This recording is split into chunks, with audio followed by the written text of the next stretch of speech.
ಎಲ್ರಿಗೂ ನಮಸ್ತೆ, welcome back to my channel any fashion. ಮತ್ತೆ ಆರ್ಡರ್ ಬಂದಿದೆ 3 ಸೆಟ್ ಬ್ಯಾಂಗಲ್ಸ್, ಸಿಲ್ಕ್ ಥ್ರೆಡ್ ಬ್ಯಾಂಗಲ್ಸ್ಗೆ ಆರ್ಡರ್ ಕೊಟ್ಟಿದ್ದಾರೆ. ಇದು ನನಗೆ ವಾಟ್ಸಪ್ಪಿಂದ ಆರ್ಡರ್ ಬಂದಿರೋದು. ಈಗ ಅದನ್ನ ಮಾಡೋಣ. 3 colour, orange, red and pink, ಈ ಕಲರಲ್ಲಿ 3 ಸೆಟ್ ಆರ್ಡರ್ ಸಿಕ್ಕಿರೋದು. ಬ್ಯಾಂಗಲ್ಸ್ ಒಂದು 2-4 ಸೈಜಲ್ಲಿ, ಇನ್ನೊಂದು 2-6. ಸೊ ಎರಡು ಫ್ಲ್ಯಾಟ್, ಆಲ್ಮೋಸ್ಟ್ ಎಲ್ಲ ಒಂದೇ ಡಿಸೈನು. ಸೊ ರೆಡ್ ಕಲರ್ಗೆ ರೆಡ್, ಪಿಂಕ್, ಆರೆಂಜ್, ಇವೆರಡು 2-6.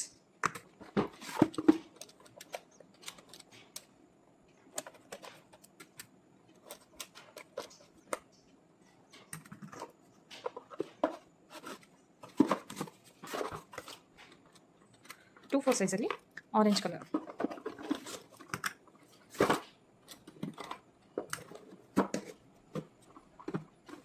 ಮೆಟೀರಿಯಲ್ ಎಲ್ಲ ರೆಡಿ ಇದೆ.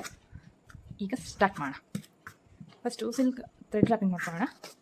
ನಾ ಇಲ್ಲಿ 4 ಕಟ್ ಬ್ಯಾಂಗಲ್ಗೆ 25 ರೌಂಡ್ಸ್ ಮತ್ತು 2 ಕಟ್ ಬ್ಯಾಂಗಲ್ಗೆ 45 ರೌಂಡ್ಸ್ ತೊಗೊತೀನಿ. ನಿಮಗೇನಾದರೂ ಇನ್ನೂ ಡೀಟೇಲಾಗಿ ಥ್ರೆಡ್ ಬ್ಯಾಂಗಲ್ ಮಾಡೋ ಟ್ಯುಟೋರಿಯಲ್ ಬೇಕಂದರೆ ನನಗೆ ಕಮೆಂಟ್ ಮಾಡಿ, ನಾನು ಅದ್ರ ಬಗ್ಗೆ ಡೀಟೇಲಾಗಿ ನೆಕ್ಸ್ಟು ವಿಡಿಯೋ ಮಾಡ್ತೇನೆ. ಈಗ ರೌಂಡ್ ಮಾಡಿದಾಗಿದೆ, ಕಟ್ ಮಾಡಿಬಿಟ್ಟು ನಾವು ಬ್ಯಾಂಗಲ್ಗೆ ಪೇಸ್ಟ್ ಮಾಡೋಣ. ಇದನ್ನು ಸ್ವಲ್ಪ ಹೊತ್ತು ಡ್ರೈ ಆಗಿಬಿಡೋಣ, ಆಮೇಲೆ ರ್ಯಾಪ್ ಮಾಡೋಣ. ಸ್ವಲ್ಪ ಬಿಟ್ಟಿದ್ವಲ್ಲ, ಸ್ಟಿಕ್ ಆಗಿದೆ. ಈಗ ಇದನ್ನು ರ್ಯಾಪ್ ಮಾಡೋಣ. ಥ್ರೆಡ್ನ ಟೈಟ್ ಮತ್ತು ಈವನ್ ಆಗಿ ಸುತ್ತಬೇಕು, ಇಲ್ಲಾಂದರೆ ಥ್ರೆಡ್ಡು ಮೇಲೆ ಬರೋ ಚಾನ್ಸಸ್ ಇರುತ್ತೆ ಮತ್ತು ಫಿನಿಶಿಂಗು ಸರಿಯಾಗಿರಲ್ಲ. ಫಿನಿಶಿಂಗ್ ಸರಿಯಾಗಿಲ್ಲ ಅಂದರೆ ಕಸ್ಟಮರ್ ನಮ್ಮ ಹತ್ರ ಬರೋದು. ಅದಕ್ಕೆ ಯಾವುದೇ ಕೆಲಸ ಮಾಡಿದ್ರು ಪರ್ಫೆಕ್ಟಾಗಿ ಮಾಡಬೇಕು, ಆಗಲೇ ನಮಗೆ ಸಕ್ಸಸ್ ಅನ್ನೋದು ಸಿಗೋದು. ಈಗ ಒಂದು ಬ್ಯಾಂಗಲ್ದು ಪೂರ್ತಿ ಸುತ್ತಾಗಿದೆ, ನೋಡ್ತಾ ಇದ್ದೀರಲ್ವ. ಫಿನಿಶಿಂಗು ತುಂಬ ಚೆನ್ನಾಗಿ ಬಂದಿದೆ. ಇನ್ನು ಮಿಕ್ಕಿರೋ ಬ್ಯಾಂಗಲ್ಸ್ಗೂ ಕೂಡ ಸಿಲ್ಕ್ ಥ್ರೆಡ್ನ ಪೇಸ್ಟ್ ಮಾಡಿ ಇಟ್ಟಿರ್ತೇನೆ. ಬ್ಯಾಂಗಲ್ಸ್ಗೆ ಥ್ರೆಡ್ನ ಪೇಸ್ಟ್ ಮಾಡಿ ಹೋಗಿದ್ದೆ. ಸೊ ಈಗೆಲ್ಲ ಡ್ರೈ ಆಗಿದೆ. ಈಗ ಅದನ್ನು ಪೂರ್ತಿ ಸುತ್ತಿ ರೆಡಿ ಮಾಡಬೇಕು. ಇಲ್ಲೆಲ್ಲ ಇದೆ, ಎಲ್ಲದಕ್ಕೂ ಗಮ್ ಹಾಕಿ ಪೇಸ್ಟ್ ಮಾಡಿಟ್ಟು ಹೋಗಿದೆ. ಸೊ ಇದು ರೆಡಿ ಇದೆ. ಈಗ ಅದನ್ನ ರ್ಯಾಪ್ ಮಾಡಬೇಕು.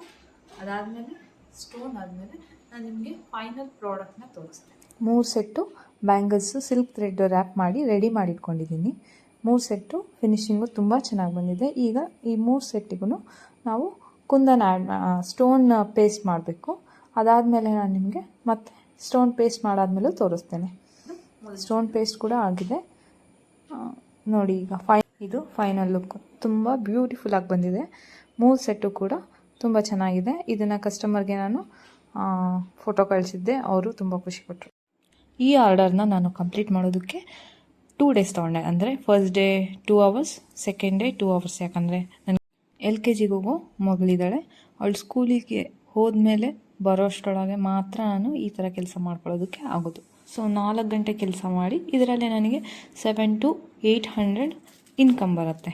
ಸೊ ನಿಮಗೆ ಇನ್ನೂ ಹೆಚ್ಚಿಗೆ ಫ್ರೀ ಟೈಮ್ ಸಿಕ್ತು ಅಂದರೆ ನೀವು ಕೂಡ ಮನೆಯಲ್ಲೇ ಇದ್ದು ಈ ಥರ ಸಣ್ಣ ಪುಟ್ಟ ಬಿಸ್ನೆಸ್ ಮಾಡಿಕೊಂಡ್ರೆ ತಿಂಗಳಿಗೆ 1000 ರೂಪಾಯಿ ಗಳಿಸ್ಬೋದು. ಸೊ ಈ ಆರ್ಡರ್ ಫಿನಿಶ್ ಆದಮೇಲೆ ನನಗೆ ಇನ್ನೂ 2 ಆರ್ಡರ್ ಇದೆ. ಆ 2 ಆರ್ಡರು ಕಂಪ್ಲೀಟ್ ಆದಮೇಲೆ ನಾನು ಫೈನಲ್ ಪ್ರಾಡಕ್ಟ್ನ ನಿಮಗೆ ಯೂಟ್ಯೂಬಲ್ಲಿ ಶೇರ್ ಮಾಡ್ತೇನೆ. ನಿಮಗೂ ಈ ಬಿಸ್ನೆಸ್ ಹೇಗೆ ಸ್ಟಾರ್ಟ್ ಮಾಡೋದು ಮತ್ತು ಸಿಲ್ಕ್ ಥ್ರೆಡ್ ಬ್ಯಾಂಗಲ್ ಹೇಗೆ ಮಾಡೋದು ಅನ್ನೋದೆಲ್ಲ ಟಿಪ್ಸ್ ಬೇಕು ಅಂತ ಅಂದರೆ ನನಗೆ ಕಮೆಂಟ್ ಮಾಡಿ, ನಾನು ಅದ್ರ ಬಗ್ಗೆ ಹೆಚ್ಚಿನ ವೀಡಿಯೋ ಹಾಕೋದಕ್ಕೆ ಟ್ರೈ ಮಾಡ್ತೀನಿ. ಹಾಗೆ ನಿಮಗೇನಾದರೂ ಸಿಲ್ಕ್ ಥ್ರೆಡ್ ಬ್ಯಾಂಗಲ್ಸ್ ಬೇಕಿದ್ದರೆ ನನಗೆ ಮೇಲ್ಗಡೆ ಕಾಣ್ತಾ ಇರೋ ವಾಟ್ಸಪ್ ನಂಬರ್ಗೆ ಮೆಸೇಜ್ ಮಾಡಿ. ಸಿಲ್ಕ್ ಥ್ರೆಡ್ ಬ್ಯಾಂಗಲ್ಸ್ ಅಷ್ಟೇ ಅಲ್ಲದೆ ನಮ್ಮ ಹತ್ರ ಸ್ಕ್ರಂಚೀಸು ಹಾಗೆ ಹೇರ್ ಬೋ ಕೂಡ ಅವೈಲೇಬಲ್ ಇದೆ. ಒಂದ್ಸಲ ಚೆಕ್ ಮಾಡಿ. ಪ್ರಾಡಕ್ಟ್ ಪ್ಯಾಕ್ ಆಯಿತು. ಈಗ ಕೊರಿಯರ್ಗೆ ಕೊಡಬೇಕು. ಈ ವಿಡಿಯೋ ನಿಮಗೆ ಇಷ್ಟ ಆಗಿದರೆ ಪ್ಲೀಸ್ ಒಂದು ಲೈಕ್ ಮಾಡಿ, ಕಮೆಂಟ್ ಮಾಡಿ, ನಿಮ್ಮ ಫ್ರೆಂಡ್ಸ್ ಆ್ಯಂಡ್ ಫ್ಯಾಮಿಲೀಸ್ಗೆ ಶೇರ್ ಮಾಡಿ. ಹಾಗೆ ನನ್ನ ಚಾನಲ್ನ ಸಬ್ಸ್ಕ್ರೈಬ್ ಮಾಡ್ಕೊಳ್ಳೋದ್ರ ಮೂಲಕ ನನಗೂ ಸಪೋರ್ಟ್ ಮಾಡಿ. ನೀವು ಎನ್ಕರೇಜ್ ಮಾಡಿದರೆ ನನಗೂ ನೆಕ್ಸ್ಟ್ ವಿಡಿಯೋ ಮಾಡೋದಕ್ಕೆ ಇಂಟ್ರೆಸ್ಟ್ ಬರುತ್ತೆ. ನಿಮಗೆ ಯಾವುದಾದ್ರು ಡೌಟ್ಸ್ ಇದ್ದರೆ ಅಥವಾ ಟಿಪ್ಸ್ ಬೇಕಂದರೆ ಹಾಗೆ ಕಮೆಂಟ್ ಮಾಡಿ. ನಾನು ಅದೇ ರೀತಿ ಹೆಚ್ಚೆಚ್ಚು ವಿಡಿಯೋ ಮಾಡೋದಕ್ಕೆ ಟ್ರೈ ಮಾಡ್ತೀನಿ. ನೆಕ್ಸ್ಟ್ ವಿಡಿಯೋದಲ್ಲಿ ಈ ಬಿಸ್ನೆಸ್ಗೆ ನಾನು ಎಷ್ಟು ಇನ್ವೆಸ್ಟ್ ಮಾಡಿದೆ, ಎಷ್ಟೆಲ್ಲ ಮೆಟೀರಿಯಲ್ಸ್ ತರಿಸಿದೆ ಅಂತ ತೋರಿಸ್ತೀನಿ ನಿಮಗೆ. ಹಾಗೆ ನಾನು ಸಿಲ್ಕ್ ಥ್ರೆಡ್ ಬ್ಯಾಂಗಲ್ಸ್, ಸ್ಕ್ರಂಚೀಸ್ ಅಷ್ಟೇ ಅಲ್ಲದೆ ಮತ್ತು ಬೇರೆ ಬೇರೆ ಯಾವ ಕೆಲಸ ಮಾಡ್ತೀನಿ ಅನ್ನೋದನ್ನೆಲ್ಲ ಮುಂಬರುವ ವಿಡಿಯೋದಲ್ಲಿ ನಾನು ನಿಮಗೆ ಡೀಟೇಲ್ ಆಗಿ ಹೇಳ್ತಾ ಹೋಗ್ತೀನಿ. ಇವತ್ತಿನ ವಿಡಿಯೋ ಇದಾಗಿರುತ್ತೆ.